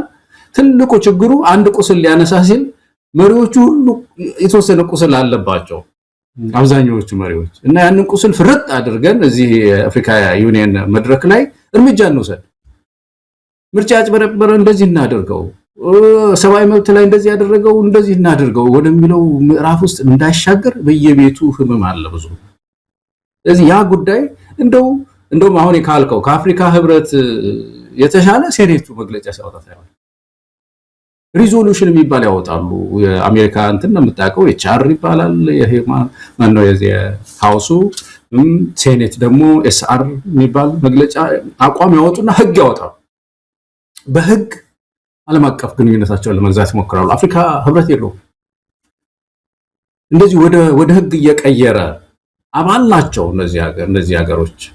ተመልከት፣ ይሄ ሱዳንን ገብተው የሚበጠብጡ ኃይሎች በዚህ ሰዓት ቴሪቶሪያል ምንድነው የግዛት አንድነቷን የሚበጠብጡ ኃይሎች እኮ በአፍሪካ ህብረት ውስጥ መቀጣት ነበረባቸው፣ መቀጣጫ መሆን ነበር። እንደዚህ አይነት ነገር ውስጥ አልገባም። ስለዚህ ነው አሁን ምንድነው እኛ ቤታችንን ማጽዳት አለብን ኢትዮጵያውያን። ከባድ ጊዜ ነው፣ ጊዜው ከባድ ስለሆነ ራሳችንን ጠበቅ አድርገን አካባቢያችንንም ደግሞ የሱዳን ትርምስ እኮ ለኛ ነው የሚጠቅመን። አሁን የሳውት ሱዳን ችግር ጋምቤላን በጠበጣት አይደለም መሳይ። ጋምቤላ ውስጥ ያሉ አንዱ ችግራችን እኮ ከሳውት ሱዳን የሚመጣ እንትን እኮ አንዴ ናት ሙቭመንት ይላል፣ አንድ ጊዜ ደግሞ የውስጥ ፖለቲካችን ተመሳስሎ ይገባል፣ መታወቂያ ይዛል። ተበጠበጥን። በሳውት ሱዳን መበጥበጥ እኛም እየተበጠበጥን፣ ኖርዝ ሱዳን መበጥበጥ እኛ እንበጠበጣለን። በቤንሻንጉል በኩል ይሁን በቤትኛው ሶማሌ እንደዛው። ስለዚህ ትንሽ ኢትዮጵያውያን ወደ ውስጣችን የመመልከት መንግስታችን የማርጋት ስራ መስራት አለብን የሚል ረጅም እንትን ሄድኩብህ መሰለኝ መሳይ። ለማንኛውም ገለታው ነገሩ በጣም አደገኛ ነው። ሻለቃ ማሞ ለማ እንዳሉትም ይሄ ጦርነት የኢትዮጵያ ጦርነት አይደለም። ባለፈው በህወሓት ኢህአዴግ ጊዜ ያው ለአሜሪካ ተልኮ ተብሎ የኢትዮጵያ ጦር ሰራዊት ሶማሊያ ገብቶ ነበር። በእርግጥ ከጎረቤት ሀገር እንደመሆኗ መጠን የሶማሊያ ሰላም ማጣት እኛንም ሊነካ እንደሚችል ታምኖ መደረጉ ብዙ ችግር ባይኖረውም ግን ዋና ተልኮ የአሜሪካ ተልኮ እንደነበረ ይታወቃል። ከ10,000 በላይ ኢትዮጵያን ወታደሮች ነው በሶማሊያ ምድር ላይ ያለቁት። ተመሳሳይ የሆነ ነገር ነው አሁንም ለሱዳን አብይ አህመድ እያመቻቸ ያለው። ከሶማሊያው ደግሞ የከፋ ነው። ይሄ ለሌላ ሀገር ለተባበሩት አረብ ኤሚሬትስ ጥቅም ሲባል ነው ኢትዮጵያ እዚህ ነገር ውስጥ እንድትገባ አብይ አህመድ እጇን ይዞ እየጎተታት ያለው። የጦር ሰራዊት አዛዦች ነገ ለታሪካቸው ነገ መንግስት ልቆ የመንግስት ትእዛዝ ተቀብለን ነው ማለት ላያዋጣ ይችላል። ከፍትና ከህግ ላያስመልጥ ይችላል። ህሊናቸውን ተጠቅመው የሀገሪቱን አደጋ በደንብ መርምረውና አንብበው ይህንን ውሳኔ መቀልበስ አለባቸው። እዚህ የሱዳን ጦርነት ውስጥ የኢትዮጵያ አንድ ኢትዮጵያዊ ልጅ ህይወት መጥፋት የለበትም የሚለውን አቋም መያዝ አለባቸው። እንግዲህ ወደ ሌላው ርዕስ ከመሄዳችን በፊት ምናልባት በዚህ ላይ እንደማጠቃለያ የምትለው ካለ? አጠቃላይ በምድሪቱ በአራቱም አቅጣጫ የጦርነት ወሬ ነው የምንሰማው። በጣም ያስገርማል። ከጎረቤት ጋር ጦርነት ነው። አሁን ከኤርትራ ጋር የጦርነት ዱብዱብ ነው ራሱም ይላል። አንዳንድ ጊዜ የሆኑ የጀት አይነቶችን ይጠራል። እነዚህን አንድ ሁለት ታጥቀናል ይላል። ሁለት ጀትና 5 ጥይቶች ይዞ እንትን ድግስ ይደግስ። ያንን ጀት የሰሩ ሰዎች ምንም ዜናም አድርገውት አጣቀም እና የጦርነት እንትን ነው ነጋሪት ነው ሲጎስ የምታየው። ኤርትራ በኩል በቃ መምጣቴ ነው የሚለው። ሱዳን ተቃዋሚ ያሰለጠነ በሱዳን በኩል ውጊያ ነው የሚለው። በሶማሊያ በኩል ገጭጓ ነው። በየጊዜው የሚለዋወጥ ነገር ነው ያለው። በኦጋዴን በኩል ገጭጓ ነው የሚለው። ቤንሻንጉል ጉሙዝ ያው አሁን ያነሳ ነው። አማራ ክልል ጦርነት ነው። ትግራይ ክልል ጦርነት ነው። ኦሮሚያ ክልል ጦርነት ነው። እና ይሄ ሰው አጠቃላይ ምንድነው ማለት ነው? የፖለቲካ መፍትሄ የሚባለው ነገር በጽፈት ቤት ውስጥ የለም ማለት ኃይል የለው። የሆነ በክላሴር ውስጥ ተቀምጦ የፖለቲካ መፍትሄ እንዴት እንስጥ የሚል ካቢኔ ተሰብስቦ አጀንዳ የለውም ማለት ነው። እንግዲህ አጀንዳው በሙሉ ማዝመት አመራር የሚሰጠው ማለት ምንድነው? መምራት ይባላል አይደለም? ደብዳቤ ላይ ይመራል ማለት ነው። እንደዚህ አይነት ጦርነት እዚህ ቦታ አድርጉ። ስለዚህ በዚህ እጅ አገር ሊቆይ አይችልም። መሳይ ኢትዮጵያ ልትቆይ አትችልም በዚህ እጅ። ኢትዮጵያ ባትሆን አገሪቱ እስካሁንም ትቆይ አይመስለኝም። ሌላ ሀገር ቢሆን በጣም ከባድ ችግር ውስጥ ነው። ኢትዮጵያ በጣም ሬዚሊየንት ናት። ይገርማል። ብዙ መከራ ውስጥ የመቆየት በዚህ ኢኮኖሚ ድቀት ውስጥ የመቆየት በዚህ ሰላም እጦት ውስጥ የመቆየት እንደው ያ በጣም ሬዚሊየንት ናት። በታሪካችን ወደ ኋላ ስናያ ያንተን ስላላት ነው እንጂ ሌላ ሀገር ቢሆን እስካሁን ፈርሶ ነበር መሰለኝ። እና ቶሎ መደራጀት ያስፈልገናል። እንደ ኢትዮጵያ እንዲህ አይነት ችግር የሚገጥመው ሌላ የአፍሪካ ሀገር ቢኖር ኖሮ ከፈረሰ ቆይቷል። ግን ይህም በአንጻሩ ገለታው ጎርቶናል። እንደ አንድ መልካም ነገርም እያየነው መጥቀስና መኩራራትም ያስፈልግ አይደለም። ይሄ ገዢዎችን የመሸከም ትከሻችን ጎርቶናል። ይሄ ጫንቃችን ሁሉንም አምባገነኑንም እንዲህ አይነቱ እንደ አብይ አህመድ ተሸክመን መዝለቃችን ጥሩ አይደለም። እንደው መነሳትም ያስፈልጋል። ከዚህ በላይ ምን እንዳንሆን ነው? እውነት አብይ አህመድ ከዚህ በላይ ምን እንዳያደርገን ነው? ሰሞኑን አንድ የሆነ ዳታ በዋጋዎች ላይ የወጣውን ዳታ እንደዚሁ አንድ ሰው በእንትን ሰርቶት እኔም ማጋሪቸው ነበረ በማህበራዊ ሚዲያ ላይ። ለዛውም አሁን ያለውን ወቅታዊ ሁኔታ አይገልጽም። ከ1-2 ዓመት በፊት ያለን ሁኔታ የሚገልጽ ነው። እንግዲህ አብይ አህመድ ሲመጣ $1 27 ብር ነበር የሚመነዘረው። አሁን በ800% ጨምሮ 156 ብር፣ እሱም ከዛም አልፏል። 200 ብር እየተመነዘረ ነው ያለው። አንድ ጤፍ 35 ብር ይሸጥ የነበረ አሁን 150 ብር ነው በኪሎ ነው ማለት። ሁሉ ነገር ከ200% በላይ ነው የጨመረው። ምንድነው የኢትዮጵያ ሕዝብ ከአብይ አህመድ ያተረፈው? ምንድነው? እስቲ 1-2 ተብሎ ሊጠቅ ሰላም ነው። ይኸው በሰላም እጦት እየታመሰን ያለ ነው። ኢኮኖሚ ነው። ይኸው ሰው ልጅ መኖር የማይችልበት ድቀት ውስጥ ነው የገባ ነው። ምንድነው ከዚህ ሰውዬ ያተረፍ ነው? ይህን ሰውዬ አንድ ቀን አዝለን ከእንደገና ሌላ ቀን የምንሻገርበት ምክንያቱ ምንድን ነው? ይህን በጣም በየዋህነት ማቀርበው ጥያቄ ነው ለኢትዮጵያ ሕዝብ። አሁን ቀደም ሲል ያልከው ኢትዮጵያ ሕዝብ ይችላል ሁሉ ነገር፣ ባንችል ይሻላል። መሸከምና ሁል ጊዜ ማባበል የበለጠ ሀገሪቱን ወደ ገደል ውስጥ እየጨመራት ነው ያለውና ቀደም ባልከው ነገር እስማማለሁ። ግን ከዚህ በላይ ሊያኩራራን፣ ከዚህ በላይ ሊያስኮፈሰን አይገባም። ይበቃል። ይሄ ኩራታችን አደጋ እየሆነብን ነው። ይሄ መቻላችን የበለጠ ኢትዮጵያን እያፈረሳት ነው ያለውና የኢትዮጵያ ሕዝብ ከዚህ እንደምንም መንጭቆ ወጥቶ የስርዓት ለውጥ ለማምጣት መታገል አለበት። ገለታው ምንም ጥያቄ የለውም። አሁን ስታነሳ ቅድምም ብድግ አደረከው በኋላ በምርጫ ላይ እናነሳለን ያልከው የምንድናት እቺ ስንዴ እንትናን ሳይ ዛሬ ጠዋት ዳቦ ጠየቅኩ። አብይ ሲመጣ ያቺ የሸዋ ዳቦ ምንገዛት ነበረች። አንድ የሚጣፍጥ ዳቦ በጣም የትም ቦታ ሄጄ ትዝ የሚለኝ 2 ብር ምናምን ነበር አሉ። 2 በአብይ ሲመጣ በዛ ጊዜ 2 ብር ነበረች አሉ። እኔ ደግሞ በነበርኩበት ጊዜ ሳንቲም ነበር። ያን ጊዜ እንኳን ታውቀዋለህ መቼም ርካሽ ነበር። 2 ብር ነበር አሉ። አሁን ዛሬ 10 ብር ነው። ትንሿ ማለት ነው። ትንሿ ሌላው እስከ 15 ብር ምናምን ድረስ እንደ ትንሽ ከፍ ሲል ደግሞ እየጨመረ ነው የሚሄደው እና አለማፈራቸው ከሁለት ብር አንድ ትንሽ ዳቦ 10 ብር አንድ ገብታ አንጀት ጠብ ማትል ህፃን ልጅ እንኳን ሁለቷን ካልሆነ አንዷን አይበላም አለኝ ዛሬ ነገረኝ ሰውዬ።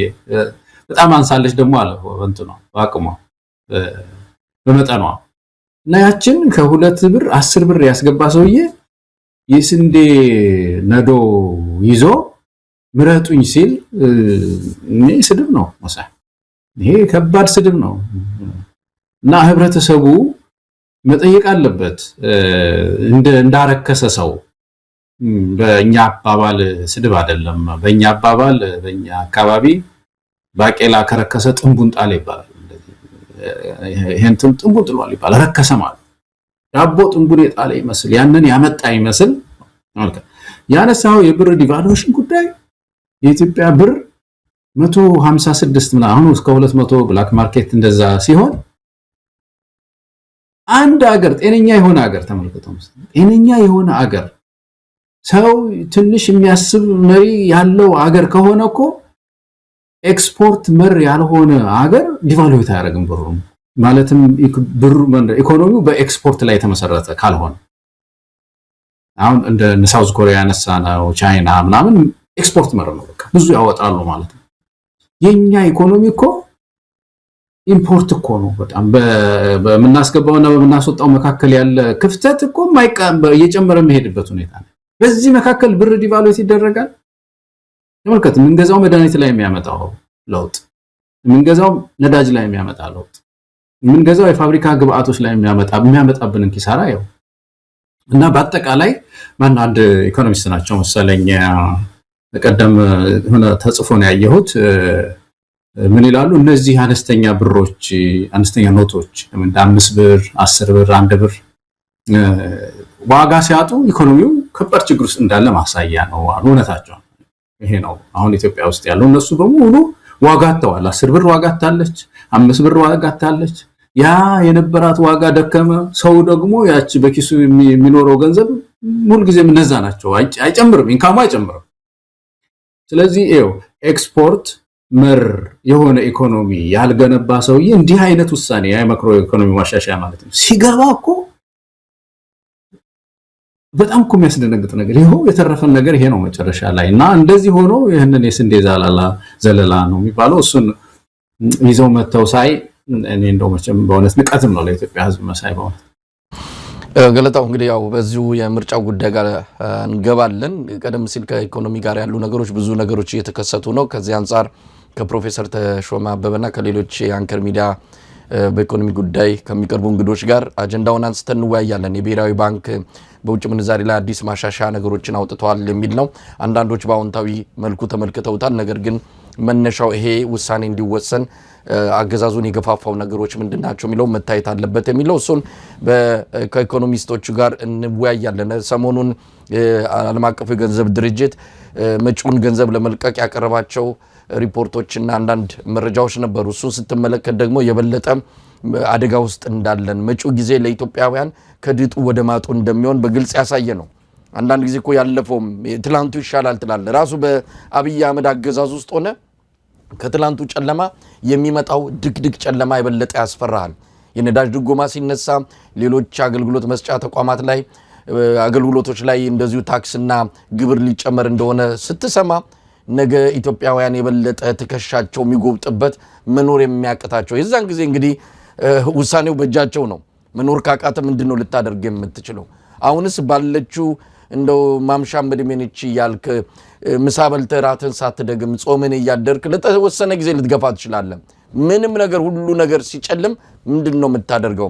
የዛን ጊዜ እንግዲህ ህዝቡ የሚወስነው ይወስናል። ወደዛ ዳርቻ አብይ አህመድ ኢትዮጵያን ህዝብ እያስጠጋ ነው ያለው። እንደሰማነው ከሆነና በሪፖርቱም እንደታየው የበጀት ክፍተቱ በእጥፍ ጨምሯል። ዋና የኢኮኖሚ ማሻሻ ይሄ የሀገር በቀል ብለው የዳቦ ስም የሰጡት የኢኮኖሚ ማሻሻ ዋና ዓላማው የበጀት ክፍተቱን ማጥበብ ነው። ከ0.6 ማድረስ ነበረ ከ1.5 በመቶ አሁን ጭራሽ ከ1.5 በእጥፍ ጨምሮ 3 በመቶ ደርሷል የበጀት ክፍተቱ። ይሄ ለምን እንደመጣ ትንታኔው ላይ ሲቀመጥ የኮሪደር ልማት የጦርነቱ ጉዳይና የሪዞርቶች ግንባታ እንደሆነ በግልጽ ተቀምጧል። አብይ አህመድ ለበላን ነገር አይደለም የሚያክልን ለሌላ ጉዳይ ነው። ስለዚህ ይህንን አገዛዝ ምርጫውን ምርጫ አይደለም ይህን አገዛዝ ከምርጫው ከመምጣቱ በፊት ማስወገድስ አይገባም ወይ? በህዝባዊ ቢተኝነት እንዲህ አይነት ጥያቄዎች ናቸው እንግዲህ ለኢትዮጵያ ህዝብ የመጣውን ምርጫ ብለዋል። ምርጫው ምንድነው? ምርጫ ኢትዮጵያ ውስጥ የሚካሄድበት አውድ አለ ወይ? ሰሞኑን የሰብአዊ መብት ተሟጋች ያሬድ ኃይለማርያም በጻፈው ጽሁፍ ላይ አንከር ሚዲያ ላይ በርካታ እዚሁ ምሁራን ፖለቲከኞች ተወያይታችሁ ነበረ። ከዛ ላይ ብዙ ቁም ነገሮችን ያገኘ ነው። እውነት ምርጫ ያስፈልጋል ኢትዮጵያ ላይ? ከምርጫ በፊት መደረግ ያለባቸው ነገሮች የሉም? ምርጫ ዝም ብሎ የህዝብ ሀብትና ጊዜን ለማባከን ለአንድ አምባገነን መንግስት በየሆነ ጊዜ የሚመጣ ድግስ ነው። ይህንን ነገር በደንብ መመለስ የሚገባ ጉዳይ ነው። አገዛዙ ከወዲሁ የስንዴ ነዶ ምልክቴ ነው ብሎ ተነስቷል። ምናልባት ባለፈው ምርጫ አምፖል ነበረ ምልክቱ። አምፖሏ ተቃጥላ ይሆን ወይም አገልግሎቷን ጨርሳ አሁን ወደ ስንዴ ነዶ ተመቷል። ምን ማለት ነው? እስቲ ገለታው ምርጫ ኢትዮጵያ ውስጥ ያስፈልጋል? አምፖሏ ስትል ትዝ ያለኝ የአሁኑ የአማራ ክልል ፕሬዝዳንት አቶ አረጋ ከበደ ክርክሩ ላይ አዲስ አበባ ምልክቷን ተሳስተው ሌላ ምልክት ምረጡ እያሉ ሲቀሰቅሱ ነበርና በቪዲዮ መሰለኝ ኩራዝ ነበር ይሁን ሻማ ነው መሰለኝ እንደዛ ነገር እያሉ ሲናገሩ ነበርና ምን የብልጽግና ነገር እኮ እንዳሻው ነው። አሁን ደግሞ ይሄንን ይዘው መምጣቱ ቅድም ያልኩህ እኮ ነው። ዳቦን ከ2 ብር 10 ብር ያስገባ ጀግና እንደገና ሌላ የዳቦ ውድነት ሊያመጣ ይሆን? እንደው ትንሽ እኮ ሌላ ነገር ማምጣት ወይ ምንድነው ስሙ የኮሪደር ምልክት አድርጎ ማምጣት የሆነ ብልጭልጭ ነገር አሳይቶ ያንን እንቀጥላለን ማለት አንድ ነው። ገበሬ ያስራቡ አገር ያስራቡ እንደዚህ አይነት ነገር ይገርማል በጣም። ምን እያሰበ እንዲመርጥ ነው አንድ ሰው? እንደው ምርጫ የሚንጣ ቢባል በእርግጥ ዳቦ በዳቦ አረከኝ የሚባል ነገር በኢትዮጵያ ታሪክ ውስጥ በተፈሪ ጠፋ ፍርፋሪ በኢያሱ ዳቦ ነው ትራሱ ምን ይል ነበር ገበሬው ድሮ። እና ዘመን አለው የከሌ ዘመን ዳቦ ነበር ትራሳችን ጠግቦ ማለት ነው ገበሬው ህዝቡ ጠግቦ ቀረስተው ዳቦን እዚህ አልጋዘር የምትኖርበት ዘመን ነበር ይላሉ ሌላ ጊዜና ያብይ እንዴት ነው የሚገጠምለት አሁን በተለይ ከዳቦ አንፃር ማለት ነውና ስንዴ ይህን ምልክት ባረጉ በጣም ያሳዝናል። ከዛ ባሻገር ግን የዚህ የምርጫው ጉዳይ በጣም ሲሪየስ የሆኑ ወይም ደግሞ በጣም ስር የሰደዱ ችግሮች አሉበት። በጣም እኔ ምርጫ ቦርድ ያወጣው እንትን ይገርመኛል መሳይ ጀጅመንታቸው ነው የሚገርመኝ። ይሄ ምንድነው ምልከታ ውሳኔያቸው ማለት ነውና ምርጫ ቦርድ እንደ ትራፊክ መብራት አረንጓዴ ቢጫ ቀይ ስዕል ስያለሁኝ አንዳንድ ቦታ አረንጓዴ ነው የሰጠሁት ምርጫ አልማከር ችግር የለም ሌላው ደግሞ አለ ቢጫ ነው አለ ቢጫ ማለት ቀስ ብለህ ምርጫ ታደርጋለህ እንትን ሳት በጣም ችግር ሊመጣም ይችላል ላይመጣም ይችላል በሚል ድባብ ውስጥ ማለት እሱ ብዙ ነው ደግሞ በጣም ቢጫው የሚገርም ነገር ቀይ ደግሞ ማናደርግበት ነው አለ እና የወቅቱ የምርጫ ቦርድ ግምገማ ይሄ ነው በቢጫ ሁሉ ምርጫ እናደርጋለን ነው የሚለው ቢጫ ማለት እኮ ቀይ ሊመጣ ነውና ተዘጋጅ ማለት ነው። እንግዲህ ትራፊክ መቼም እንደዛ ነው አይደለም አቁም ነው ንዳም አይደለም በመሰረቱ ከቢጫ ወደ አረንጓዴ አይደለም መቼም ከቢጫ ወደ ቀይ ነው። አዎ እና ያ ማቆም አለብህ ዋርኒንግ እኮ ነው አይደለም ዋርኒንግ ማስጠንቀቂያ ነው። ድንገት እንትን ሊል ስለሆነ ድንገት አቆመህ እንትን እንዳትጎዳ ሌላም እንዳትጎዳ ያበረድክ ሄዳ አቁም ነው። ምርጫ ቦርድም የሰጠው ትርጉም ይሄንኑ ነው። ቀዩ ማስላት ነው የሚለው እንዴት ምርጫ እየተሰላ ይደረጋል? ይሄ ተቋም እንዴት ምርጫ እኮ አንድ ቀንም ስራ እኮ አይደለችም። ቀስ ብሎ ሄዶ ጥይት ተቆስ ይሆን አይተቆስ ብሎ ጠብ አርጓት የሚሄድም ነገሮች እኮ ብቻ አይደለም እኮ ምርጫ እኮ ካምፔን ሁሉ አለ። ካምፔን አለው። ከአንድ አካባቢ ወደ ሌላ አካባቢ መኪና ይዘው በድምጽ ማውያ እየለፈለፉ አቶ ከሌን ምረጡ ፎቶአቸውን ይዘው የሚንቀሳቀሱበት እኮ ነው። በቢጫ ውስጥ ይደረጋል። አሁን ይሄ ቢጫ ምርጫ የምናደርግበት ነው ይባላል። ካምፔን ይደረጋል በቢጫ ውስጥ። አንድ ተወካይ አንድ ለተወካዮች ምክር ቤት የሚወዳደር ሰው በቢጫ ውስጥ ራስህን አስተዋውቅ ተብሎ ይላካል። ምን 50% እድል አለ። ልትድንም ትችላለህ፣ ልትገደልም ትችላለህና እዛ ነው ሞክረው ይባላል። እና የአገሪቱን ወዴት እንደሚወስዷት መሳይ ምርጫ የሚባለው ነገር ኮንሴፕቱ ማለት ነው። ግሪን ምርጫ ከፍተኛውን ሰላም ነው የሚጠይቀው። ትንሽ ጥርጣሬ ካለ መቆም ነው ያለበት። እና የምርጫ ቦርድ ግምገማ ደግሞ ምን ይላሉ ሴትዮዋ ሲናገሩ ይሄ ሁሉ ሊቀያየር ይችላል አሉ። ደግሞ አረንጓዴ ወደ ቢጫ ሊሄድ ይችላል፣ ቢጫ ወደ ቀይ ሊሄድ ይችላልና ምናውቀው ነገር የለም እስከ መጨረሻው ቀን። የምርጫውን ቀን አሉ ሪፖርት ያደረጉ የምርጫው ቀንም ራሱ ቢጫ ያልነው ቀይ ሆኖ የተመረጠበት እንትን ላይ መጣም ይችላል እና ተለዋዋጭ ነው አሉ። በዚህ ተለዋዋጭ ችግር ድባብ ውስጥ ነው ወይ ህዝቡን ምርጫ አድርግ የሚባለው? አረንጓዴ በርቶ ምድር ሰላም ነው። አሁን ከዚህ በኋላ የሚያሳስበን የዲሞክራሲ ጉዳይ ነው እንጂ የሰላም ጉዳይ ችግር የለም። እዚህ ያን ምርጫ አስፈጻሚ ነኝ እኔ ምርጫ ቦርድ እና ግሪን ነው ገባለሁኝ ነው እንጂ ማለት ያለበት እንደዚህ አይነት ስዕል ስሎ ማለቱ ራሱ የምርጫ ቦርድን ተአማኒነት ገደል የሚከት ነው መሰለኝ። ሁለተኛው ነገር ምርጫ ቦርድ ምን እያደረገ ነው በዚህ ሰዓት? አሁን ፓርቲዎችን እያስፈራራ ነው። ምን እያለ ነው የሚያስፈራራቸው? ገንዘብ ሰጣቸው። ባለፈው እንዳልነው ይሄ በምንድነው ለምርጫ መወዳደሪያ ገንዘብ ይሰጥ የለም ምርጫ ቦርድ የሚሰጠው ብዙ ብር አስታቀፈና አሁን ምን አለ? እስከ ምርጫው እስከ መጨረሻው ማተሳተፉ ከሆነ ገንዘብ ይመልሱ። ምርጫ ቦርድ እኮ ነው የሚለው ማለት ይሄ ቦይኮት የሚባለው ወይም ደግሞ ምርጫ ተአቅቦ የሚባለው ዴሞክራሲያዊ የሆነ የአንድ የዴሞክራሲ አካል እየታገለ እኮ ነው። ቦይኮት ማድረግ እኮ መብት እኮ ነው። የኢትዮጵያን ገንዘብ እኮ ነው የወሰደው። ማን ይሰጠዋል? ከኪሱ አብይ አህመድ የሰጠው ገንዘብ ነው እንደ ይሄ ገንዘብ ፕሮሰስ ውስጥ ገባ፣ ገንዘቡን ተጠቀመበት። ለምርጫው 2 ሳምንት ሲቀር ቦይኮት አደረገ። ይሄን ካደረግ ገንዘቤን ትመልሳለህ ይልሃል ምርጫ ቦርድ። ስለዚህ ፓርቲዎችን አጣብቂኝ ውስጥ በመክተት የማይሆን ምርጫ ውስጥ እንዲገቡ እየተደረገ ነው። የማይሆን ምርጫ ውስጥ ገብተው ይሄ መንግስት ምርጫውን አድርጓል ተብሎ እንደገና 5 ዓመት ይቀጥላል ለማስባል ማለት ነው። ስለዚህ ፓርቲዎች የገባችሁበትን አጣብቂኝ አንደኛ በገዛጃችሁ ነው የገባችሁት፣ ቅድሚያውኑ ማድረግ ተገቢ ነው። ሁለተኛ አሁን በገንዘብ በማስፈራራት እስከ መጨረሻው ድረስ የሚሄዱ ከሆነ ከኢትዮጵያ ህዝብ ነው የሚፋቱት መሳይ። ከኢትዮጵያ ህዝብ ነው፣ ከአማራ ህዝብ ነው የሚፋቱት፣ ከኦሮሞ ህዝብ ነው የሚፋቱት፣ ከትግራይ ህዝብ ነው የሚፋቱት። እነዚህ ፓርቲዎች ዘመን ተሻግረው ማሰብ አለባቸው። ይሄ ሰው ከሄደ በኋላ ፓርቲ ሆነው ለኢትዮጵያ ህዝብ መቆም መቻል አለባቸው እና ይችን የመልሱም ከተባሉ ይታሰሩም እንደሆነ የሚከፈለው ዋጋ ይከፈል ይሄን ገንዘብ እንጂ እስከ መጨረሻው መቆየቱ ተገቢ አይደለም። እንደው እና ባንተ የተወሰነ በልበትና በምርጫው ላይ አንድ ነገር ይጨምራል ነው መሳይ። ገለታው ካንተ የተለየ ነገር የለኝም። ያው በተደጋጋሚ በዚህ ጉዳይ ላይ በምርጫው እንሳተፋለን ካሉ የተቋሚ ፓርቲ አመራሮች ጋርም እንደዚሁ ተወያይተናል። ሰሞኑንም የአብነት ወክለው ፓርላማ የገቡትና አሁን በሚቀጥለው ምርጫ በኢሃፓ ማሊያ ለመወዳደር የወሰኑት ዶክተር ደሳለው አበባውን እንደዚሁ አነጋግሬያቸዋለሁ።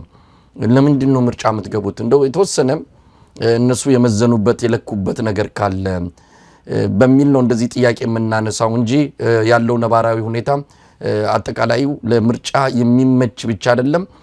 ምርጫ ማሰብ የሚገባት ሀገር አይደለችም። ለማንኛውም ለምንድን ነው የሚል ጥያቄ ስታነሳላቸው እንግዲህ በሚቀጥሉት የተወሰኑ ጊዜያት የሚለወጥ ነገር ካለ ምናልባት አገዛዙ ድንገት አውሬነቱን ትቶ እርግብ ከሆነ እንደዚህ ብለህ ግምት ሰጥተህ እንዴት ነው የምትገባው? ባለፉት 7 ዓመት 8 ዓመታት ያላሳየውን ባህሪ በ2 እና 3 ወራት ውስጥ ያሳያል ብለህ ትጠብቃለህ ወይ? ጦርነት ነው እየተካሄደ ነው። ቀደም ሲል ያልከውን አንተ በደንብ ነው የምንስማማው። እንኳን አይደለም ምርጫ በጦርነት ውስጥ ባለች ሀገር ይቅርና ሰላማዊ በሆነ ጥይት በማይጮህበት ሀገር ውስጥ ምርጫ ሲመጣ አብሮ የሚመጣ ሙቀት አለ። የምርጫ ሙቀት፣ የምርጫ ቀውስ። በተረጋጋ ሀገር ውስጥ እንኳን ምርጫ ማካሄድ ፈተና ነው። ምርጫው ይዞ የሚመጣው የራሱ የሆኑ ችግሮችና ፍጥጫዎች ስላሉ እንኳን አይደለም እሳት እየነደደ ባለ ሀገር ይቅርና ምርጫ ደግሞ ሲጨመርበት ምን አይነት ቀውስ ሊፈጠር እንደሚችል ለማሰብ እውነት ለመናገር የፖለቲካ ሊቅም ሆነ ይጠይቅ አይደለም። ገለታው አንዳንድ ጊዜ እነዚህ ፓርቲዎች ምናልባት ግለሰቦችም ፓርላማ በመቆየት የሚገኝ ጥቅም ሊኖር ይችላል። በግል ምናልባት ከቤትም ከመኖሪያ ቤት ከተለያየ ከደሞዝም የሚገኝ ጥቅም ካለ እሱን አስልተው የሚገቡ ሊኖሩ ይችላሉ። ያ ነው ወይ የነሱ ታርጌት? አሁን ለምሳሌ እንደው በልማቱ ዙሪያ ድምጻችንን ልናሰማ ብለን ነው ለአማራ ህዝብ እንዴ የአማራ ህዝብ እኮ በአሁን ሰዓት ጥያቄው የሰላም ጥያቄ ነው ጥያቄው እኮ የልጆቻችን ትምህርት ቤት አልሄዱ መባካችሁ ጦራችሁን አስወጡና ሰላም ይፈጠርና መደበኛ የሆነውን የዕለት ኑሮ እንጀምር ነው ያለው ልማት እኮ ቀጥሎ የሚመጣ ነው ልማቱ እየፈረሰበት እኮ ነው በተለያዩ የአማራ ክልል አብይ አህመድ በድሮን እኮ እየመታ ያለው የፋኖን ተቋማት አይደለም እየመታ ያለው ፋኖችን አይደለም የጤና ተቋማትን የተለያዩ ህዝቡ የሚጠቀምባቸውን መሰረተ ልማቶችን እያፈራረሰ የመጣው ምኑን ነው ፓርላማ ገብቶ እንዴ ፓርላማውን አናቀውም እንዴ ፓርላማው አብይ አህመድ ሰማይ አይታረስ ንጉስ አይከሰሶ ነው ፓርላማውን እንደ እቃም ይጫወትበት ሀገር ውስጥ ፓርላማ ገብተን ለውጥ እናመጣለን ማለት እውነት ለመናገር ከተቋሚዎች በዚህ ደረጃ ምን ጠብቃቸውም አይደለም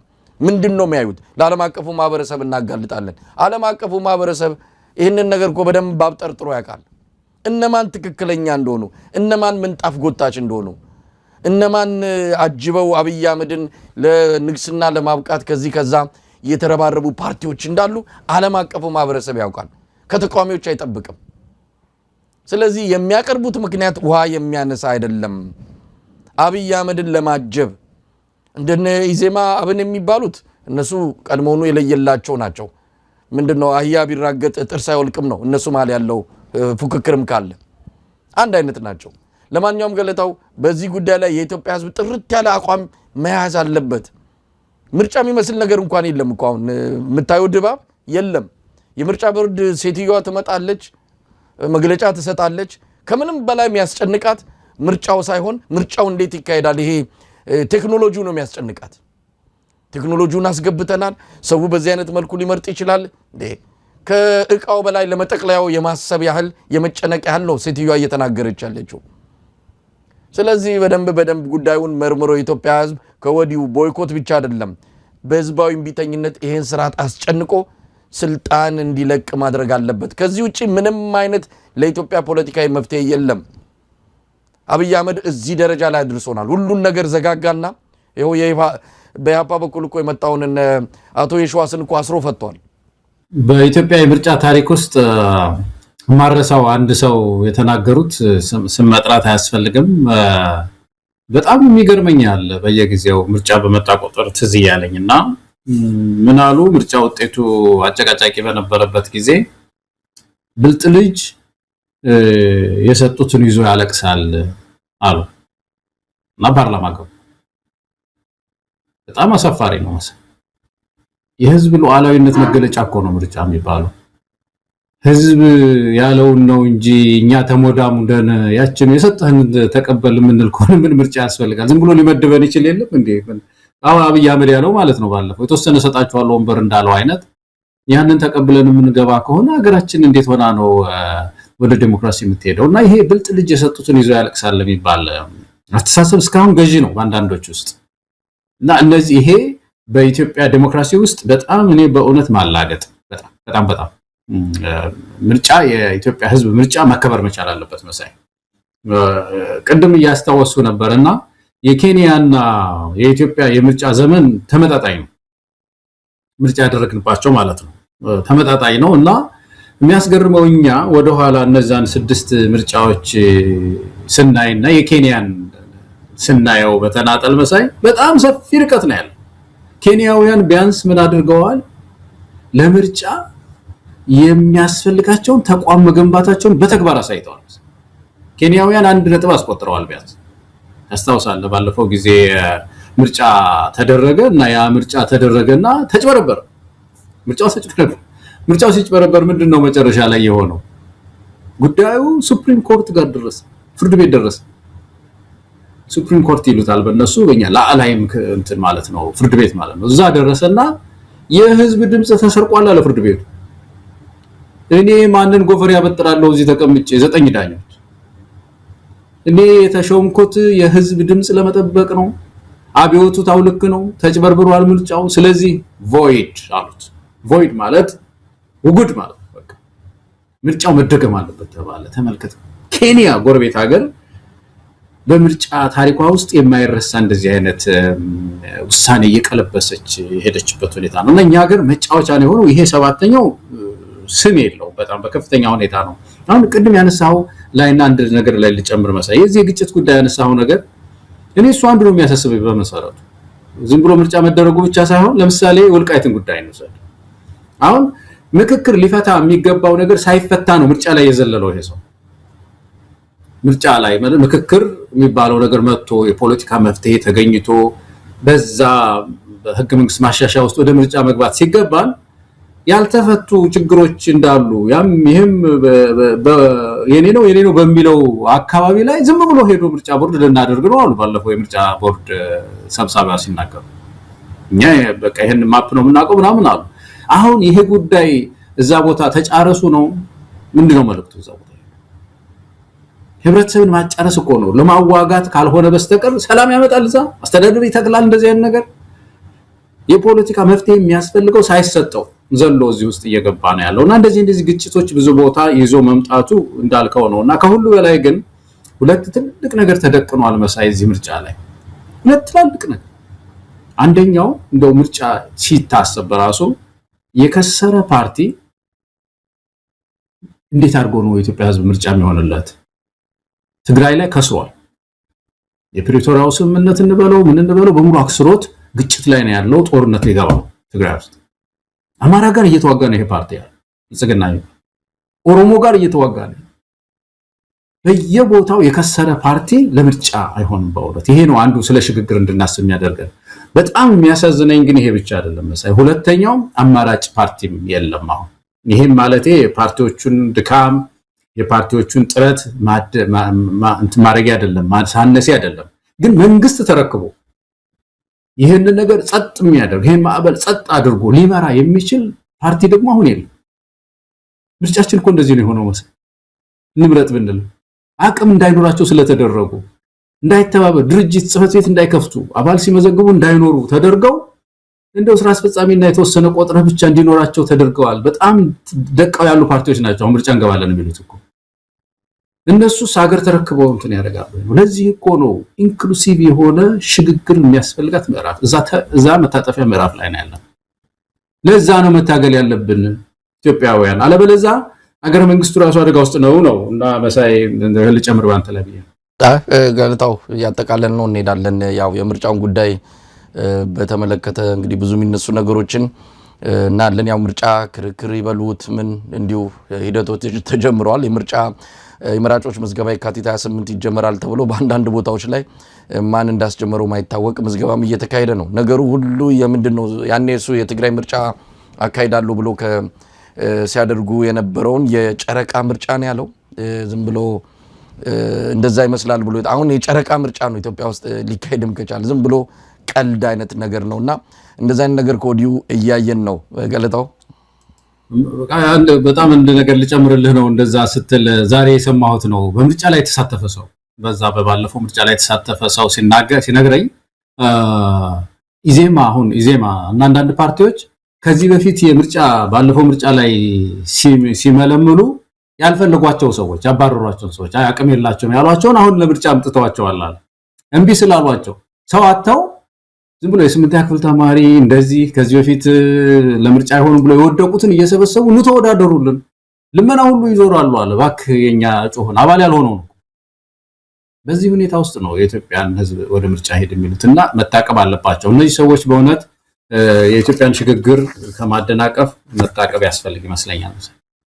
ገለታው እንግዲህ ወደ መጨረሻው አንድ ርዕሰ ጉዳይ ብሄር ጥሩ ነው።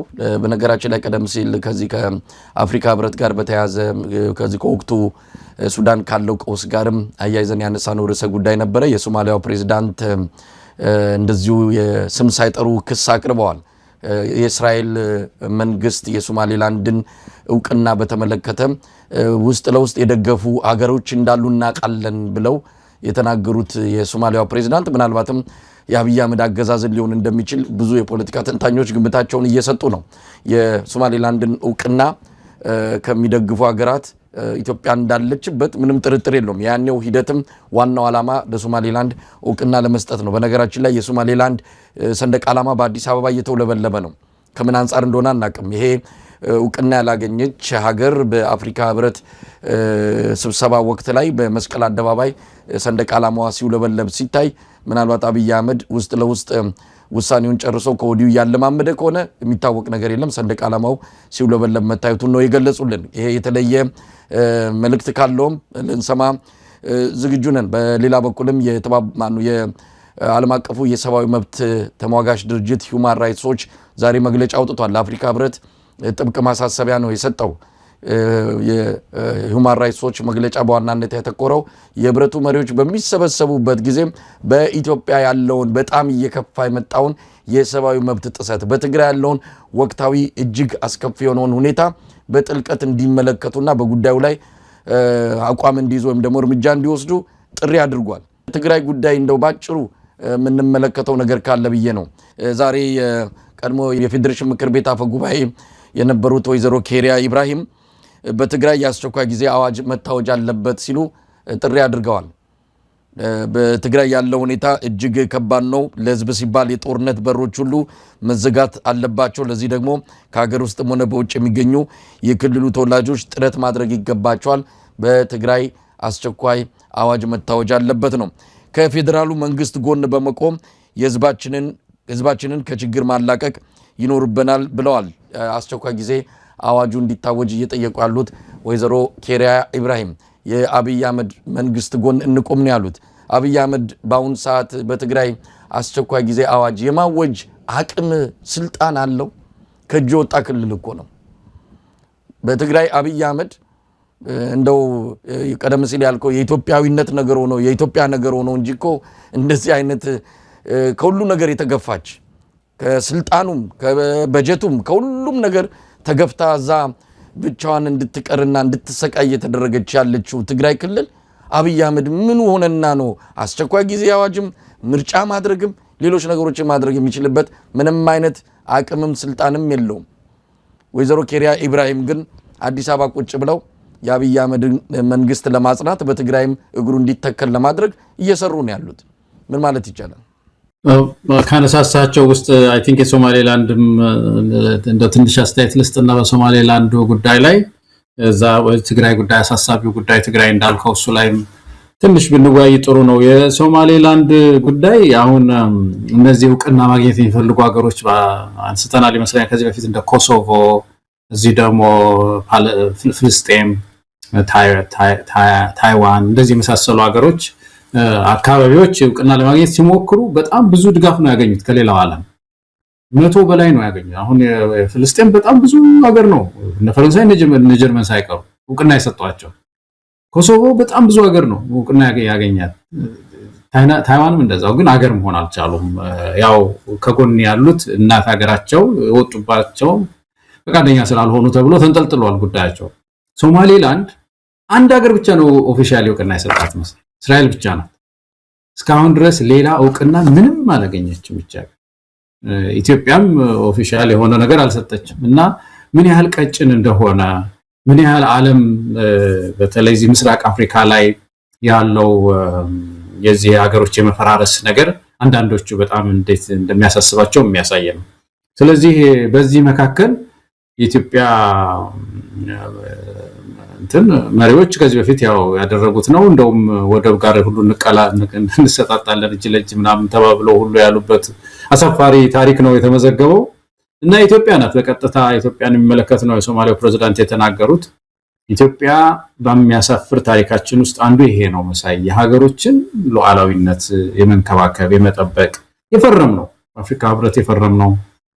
እኛም የታገልንለት አባቶቻችን የተዋደቁለት የታገሉለት ጉዳይ ነው እየተሰበረ ያለው ያሴት ነውና ያንን ማውገዝ በጣም ይጠበቅብናል። የዚህ የትግራይ ጉዳይ ግን በጣም አሳሳቢ ነው መሳይ። ትግራይ አሁን ያልከው የአስቸኳይ ጊዜ አዋጅ ክልሉ ነው የሚያውጀው፣ ፌደራል መንግስት ነው ትግራይ ውስጥ ማን ነው አስቸኳይ ጊዜ የሚያውጀው? አስቸኳይ ጊዜ አዋጅ እኮ ጸጥታ የበላይነት ያስፈልገዋል። እንዴት አድርጎ ነው እዛ ውስጥ እኮ አብይ አህመድ ምንድነው ያደረገው? ፕሪቶሪያ ተፈራረመና ክልሉን አባንደን እንዳደረገው ማለት ወረወረ። በቃ ክልሉ ወሩሮ እንደሌላ ፕላኔት ለብቻው ዝም ብሎ የተው ክልል ነው የሆነው። በጣም ያሳዝናል በእውነት። ኢትዮጵያውያን ሁሉ ይሄንን ከትግራይ ህዝብ ጎን ልንቆም ይገባል። በዚህ ጊዜ ተመልከት፣ ህወሓትን ሲያፈርሰው እኛ ህወሓት መቼም ምን ቃወሙ ፓርቲ ነው፣ በራሱ ጊዜ የተቃጠለ ነው፣ ፈርሶ አልቋል። ግን በምርጫ አንድ የፖለቲካ ውሳኔ ሲወሰን ግን በምርጫ ቦርድ ይፍረስ ተብሎ ሲባል ሲፈርስ ምንድነው የሚሆነው የሚባል የፖለቲካ ስሌት ከባድ ነው ወይ መሳይ? ሲፈርስ ናፍርሰው እሺ፣ ሲፈርስ ምንድነው የሚሆነው? ይተናል፣ በቃ ተና በቃል ይቀልጣል፣ ወደ መሬት ይገባል። ምንድነው የሚሆነው ይሄ ድርጅት ሲፈርስ?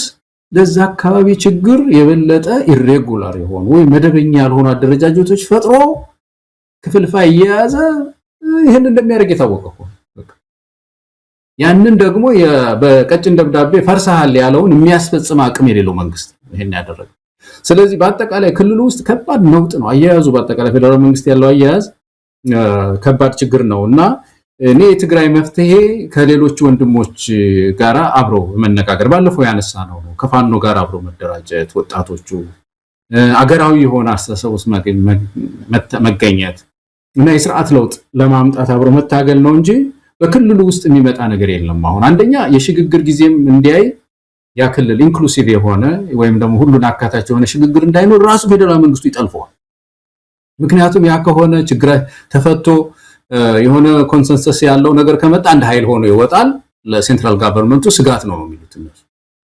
ስለዚህ አይፈልጉም፣ ያንን ማደናቀፍ ነው። ለጌታቸውን እየተጠቀሙ ሌሎች ኃይሎችን እየተጠቀሙ የአካባቢውን ሰላም መበጥበጥ ነውና ኢትዮጵያውያን አሁን ለዚህ ነው የትብብር ንቅናቄ ያስፈልጋል። የትብብር ንቅናቄ በማድረግ የትግራይ፣ የአማራ፣ የኦሮሞ፣ የሌሎች ወገኖች ህይወት የሀገር ህይወት የሚተርፈው በዛ ስሌት ውስጥ በዛ መዋቅር ውስጥ ነው የሚመስለኝ ይመስላል። ገለታው እንግዲህ የትግራይ ጉዳይ ብዙ እንዳልከው የዕለቱ በሚከሰቱ የተለያዩ ነገሮች እየተለዋወጠ ያለ ነው። የዶክተር ደብረጽዮን ሰሞኑን መግለጫ ሰጥተዋል። ዓለም አቀፉ ማህበረሰብ በኢትዮጵያ ጉዳይ ላይ ጣልቃ እንዲገባ ጠይቀዋል።